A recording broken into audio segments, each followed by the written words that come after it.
You're welcome back to the morning show here on Arise News. Joining us now to review some of the headlines of today's newspapers from around the world is Arise News analyst Ohi Odiai. Good morning, Ohi. Good morning, Dr. Ohi. Good morning, Kachi. Good morning. Let's start off with these day newspapers. The top headline says, Nigeria moves against hasty adoption of ECO, says it's studying the situation, while nations may move against hurried approval of the single currency.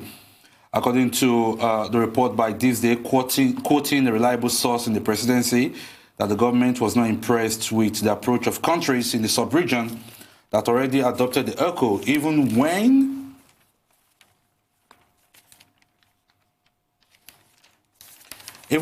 Nigeria is still studying the situation. According to the report, Nigeria is studying the situation and will respond in due course. That's to a one-paragraph statement issued by Yunusa Abdullahi on behalf of the Minister of Finance, Budget and National Planning, Mrs. Zainab Ahmed.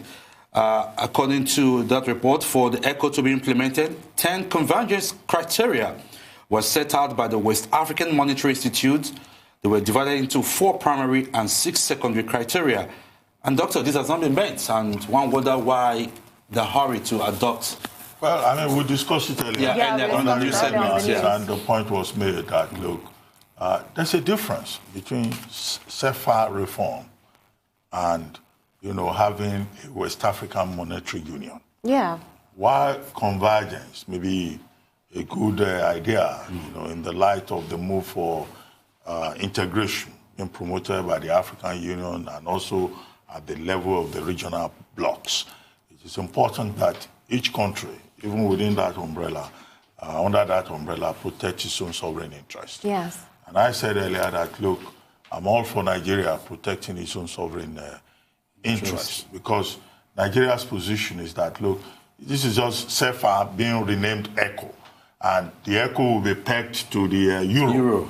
And guarantee provided by France. So, I mean, would Nigeria or the Anglophone countries in West Africa submit themselves to the sovereignty or the control, monetary control of France? Of France. That's one major issue. The second issue, of course, is that, look, it's imitative. This is just like trying to do what the European Union has done with,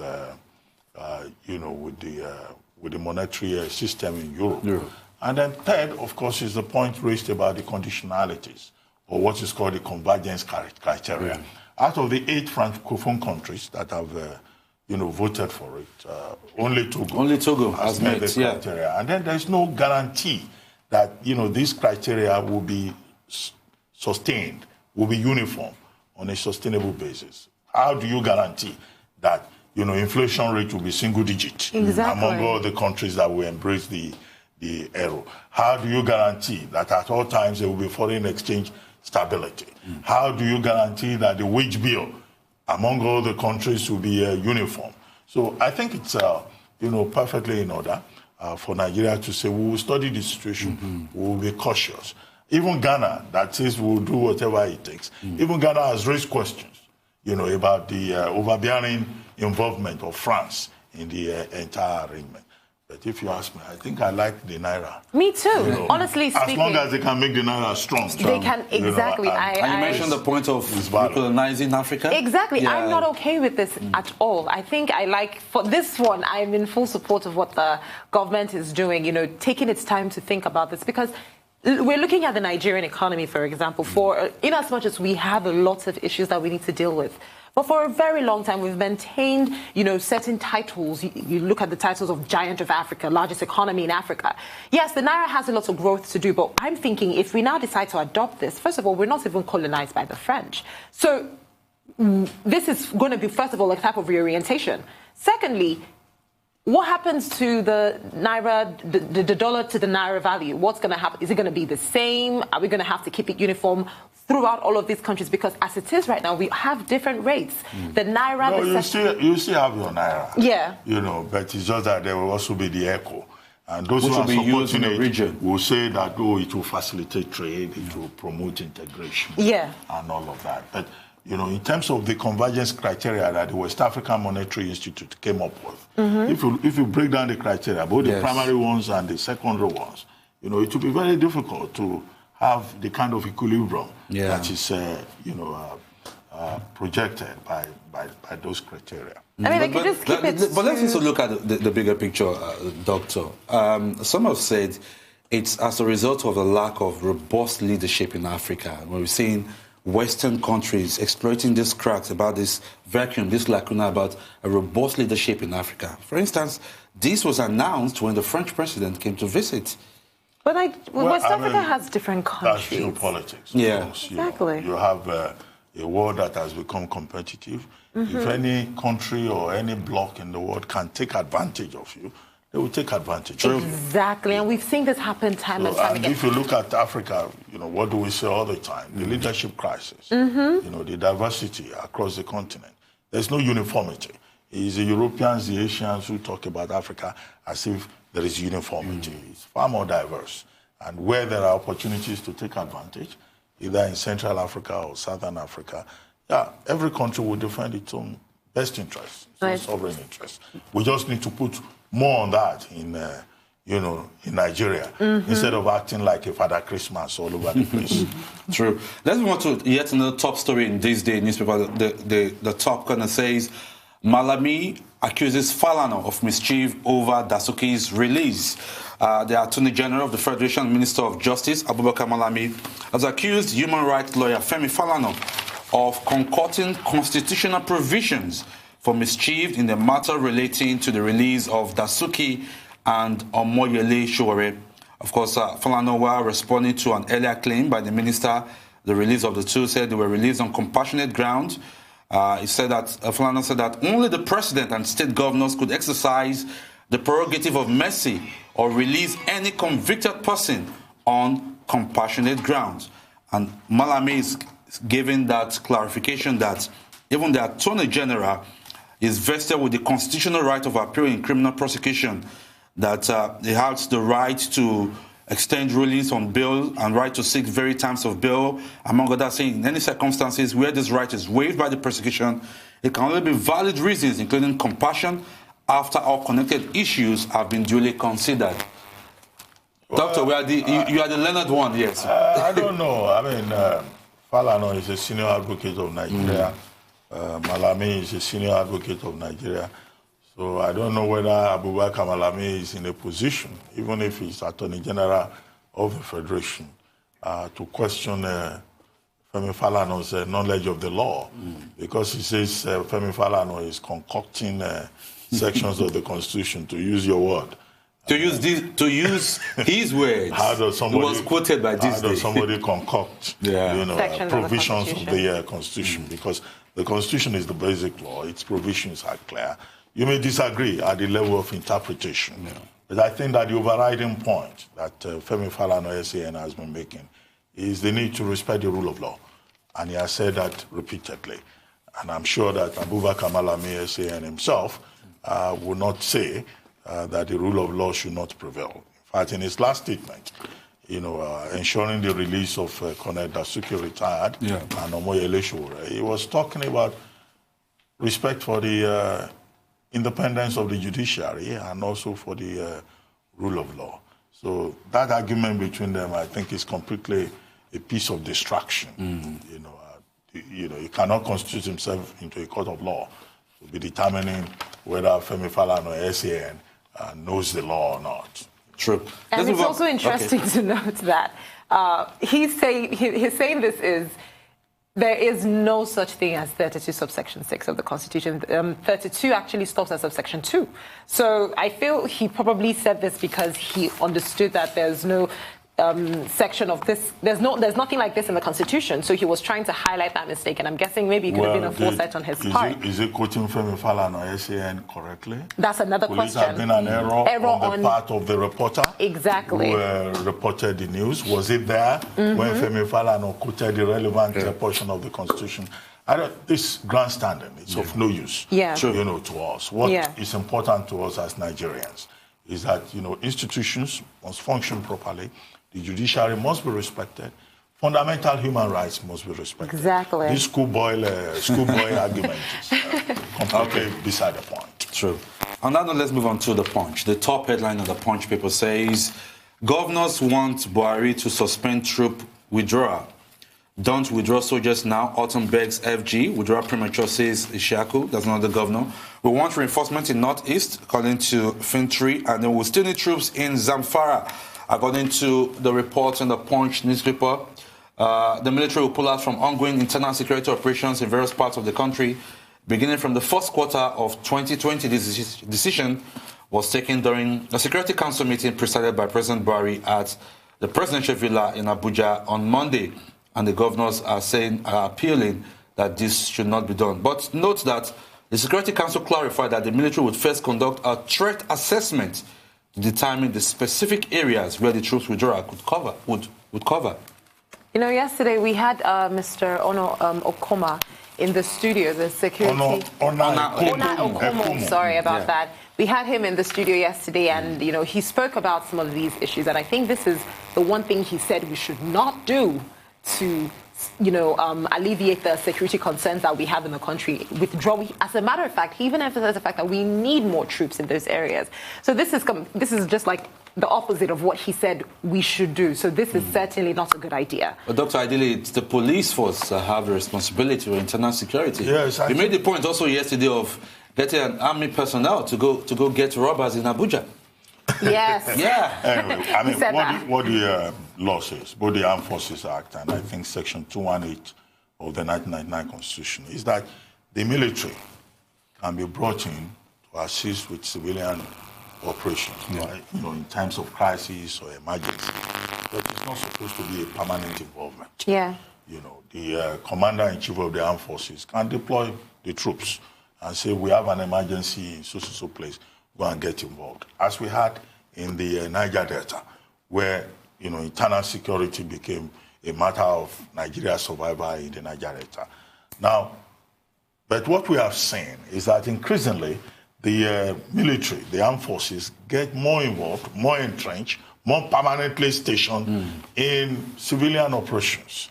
And a lot of people who have appeared on this program and elsewhere have been saying that, look, why don't we strengthen the Nigeria police so that you can reduce the level of involvement of the military, you know, and then use the military more in, you know, places like the Northeast, where you have very serious threat to the integrity of Nigeria.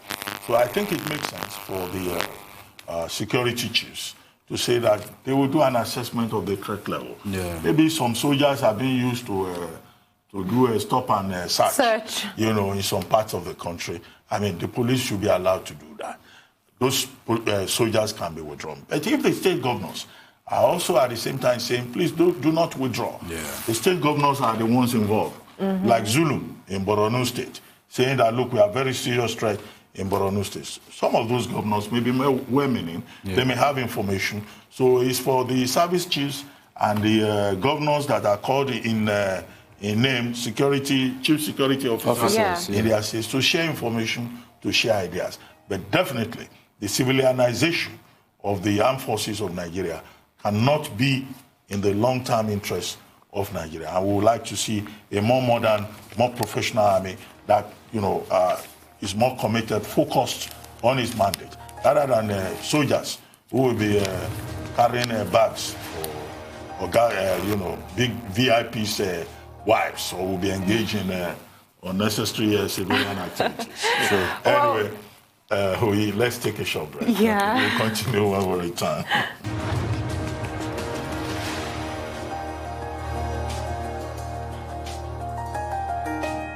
Welcome back to the Morning Show here on the Arise News channel. Still with us is Arise News analyst Ohi Odiai, who has been reviewing the headlines of top newspapers from around the world. Exactly. So let's move on straight to The Guardian. Same story. Police to secure Boko Haram war zone, orders as military leaves. And then at the bottom corner in The Guardian newspaper, it says, Senate insists 37 billion voted for National Assembly renovation justified. The Guardian is quoting the Senate spokesman and chairman of the Committee on Media and Public Affairs, Godiya Akwashiki, who is stating that he doesn't understand why there's this outcry over the 37 billion voted for the National Assembly renovation. It's all about the Federal Capital Development Authority, FCDA. The building belongs to the FCDA, which built it. The FCDA knows how much it needs to fix the complex, which is in a very dilapidated state. According to the spokesman, a single naira from the 37 billion will not come to the National Assembly accounts. Everything is going straight to the FCDA. In the past 20 years, the structure has not been renovated. I do not know why we are being dragged to courts. This is one issue we'll be talking about.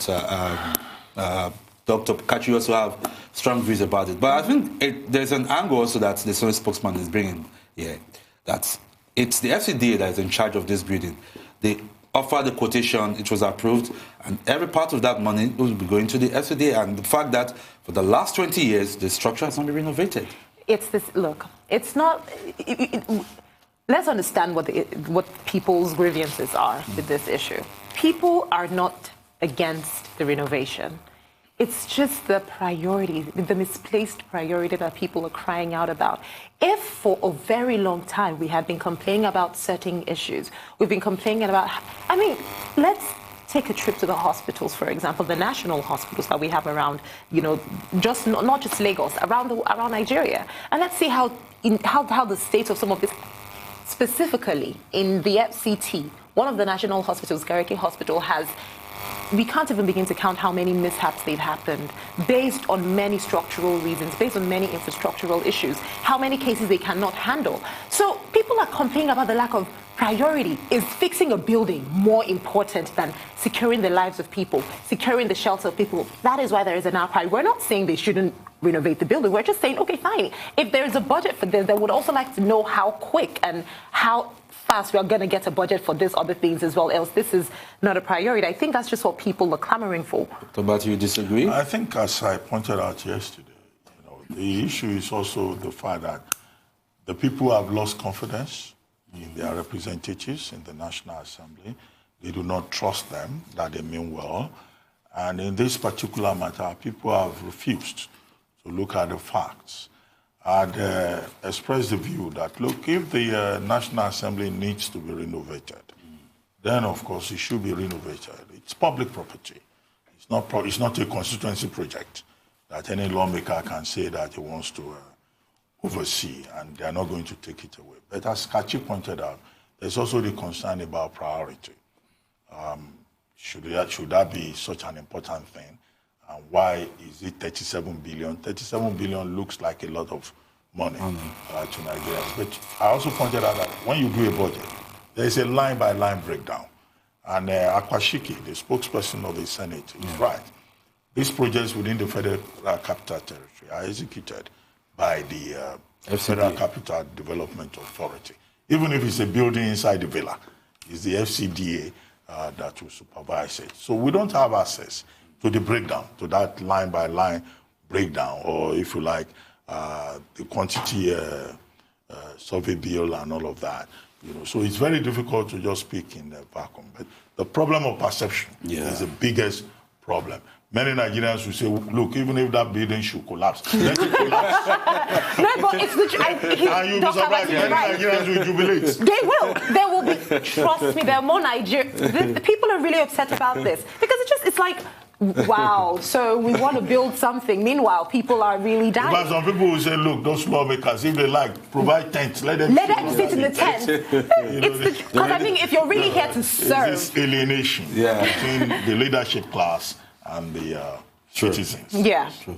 Let's move on to the New Telegraph. The top headline in the New Telegraph says, ISWAP attacks Nigeria 27 times in 2 weeks.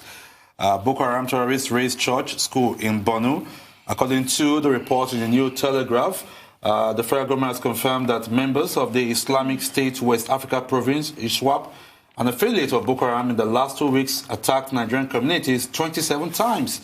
And they're quoting the Chief of Naval Staff, Vice Admiral Ibok Ekwe Ibas, who was a briefing correspondent after a meeting between Service Chief and President Buhari at the presidential villa in Abuja. This new onslaught from ISWAP quite terrifying. They're also responsible for the killing of the 11 Christians in Nigeria, which the video was also circulated. This is yet another reason why these troops need to remain. Yeah, but you know, the thing about terrorism is that terrorists fight an asymmetrical war. Yeah. They don't have uniform, they are not bound by the Warsaw Convention. So what you have, you know, when you are fighting terror or insurgency is that it's a war of attrition. It keeps going on, and you just have to remain alert, vigilant, and deploy resources and, you know, engage in international cooperation. We have this challenge in Nigeria. It's unfortunate that Nigeria is increasingly becoming an operational base for the Islamic State. And that's why, you know, I think the government must never at any time go to sleep or assume, you know, as the Defense Headquarters was assuming the other day, that, you know, the Boko Haram has not seized any part of Nigerian territory. Even when the governor of Borno State was saying that, look, we have problems in at least 3 local governments. So nobody should play politics with it. It's a serious problem. We just hope that we will succeed at the end of the day in ensuring peace in the troubled parts of the country. Yes, and I love what the Daily Trust did with the breakdown. If we could just look at the Daily Trust, the breakdown of the security situation we have in Nigeria. There's this infographics right here, that's it, on Daily Trust, showing that the fact that we have a combined strength of military personnel in Nigeria, of just 150,000. For police force, 400,000. Then you look at the map, it shows a breakdown of the security crisis that we have. For instance, in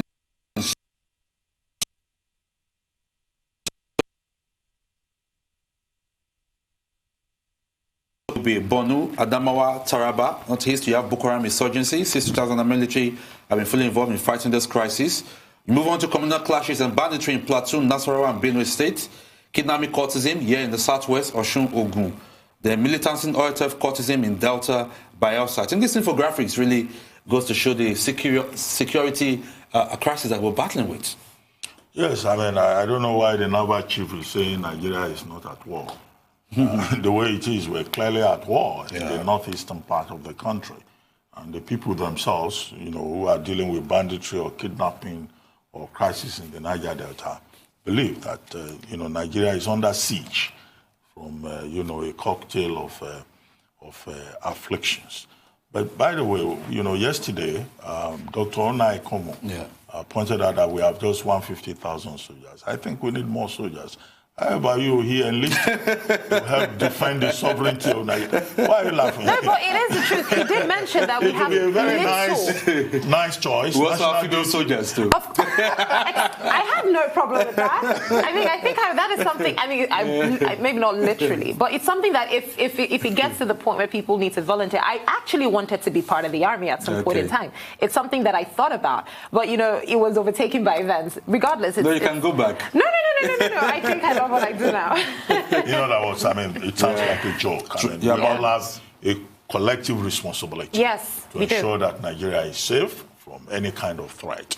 It's the armed forces leading the charge, but the responsibility is collective. Okay, let's see if we can squeeze in the Daily Independent. Same story, military to withdraw from internal security operations. But then we're taking a look at the bottom story in the Daily Independent that says, federal government defends Nigeria's growing debt profile, says no cause for alarm. It's according to the information minister. Yes, said that. Yeah, we discussed that earlier and established. More than 24% of your budget to service debt. And you are running a deficit budget. And there is no guarantee, you know, about the revenue stream. Then, of course, there is cause for alarm. Well, thank you so much, Ohi Odiai, for, you know, the newspaper review. All right, that's all on this segment of the morning show.